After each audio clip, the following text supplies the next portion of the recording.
கடாயில் தேவையான அளவு எண்ணெய். முதல்ல 1 டீஸ்பூன் கடுகு, 1 டீஸ்பூன் உளுந்து, 1/2 டீஸ்பூன் சோம்பு, கொஞ்சம் கருவேப்பிலை, 3 பச்சை மிளகாய். அடுத்தது 5 பல் பூண்டு சேர்த்துக்கலாங்க. நம்ம சோம்பு பூண்டுலாம் போட்டிருக்கனால பீட்ரூட் பொரியல் நல்ல வாசனையா இருக்குங்க. அடுத்தது ஒரு வெங்காயம் சேர்த்துக்கலாங்க.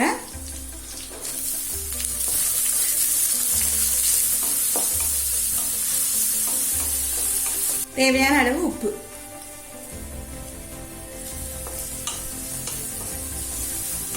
அடுத்தது 1 டீஸ்பூன் குழம்பு மிளகாத்தூள் சேர்த்துக்கலாங்க.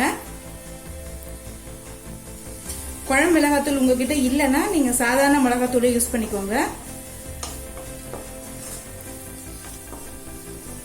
குழம்பு மிளகாத்தூள் போட்டு பீட்ரூட் பொரியல் பண்ணீங்கன்னா டேஸ்ட் ரொம்ப நல்லா இருக்குங்க. 1 நிமிஷம் வரைக்கும் வதக்கிக்கலாம். அடுத்தது பீட்ரூட்டை துருவி சேர்த்துக்கலாங்க. நான் 4 பீட்ரூட் எடுத்திருக்கேங்க. இந்த பீட்ரூட் பொரியலை நீங்க சப்பாத்தி கூட சைட் டிஷ்ஷா எடுத்துக்கலாம், நல்லா இருக்கும்.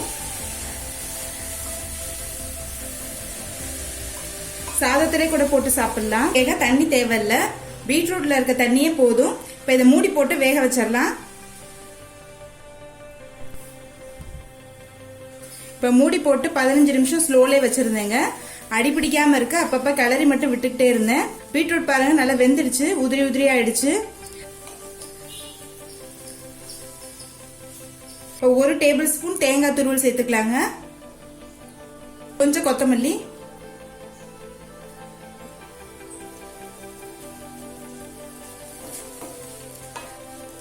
இப்போ பீட்ரூட் பொரியல் ரெடி ஆயிடுச்சு.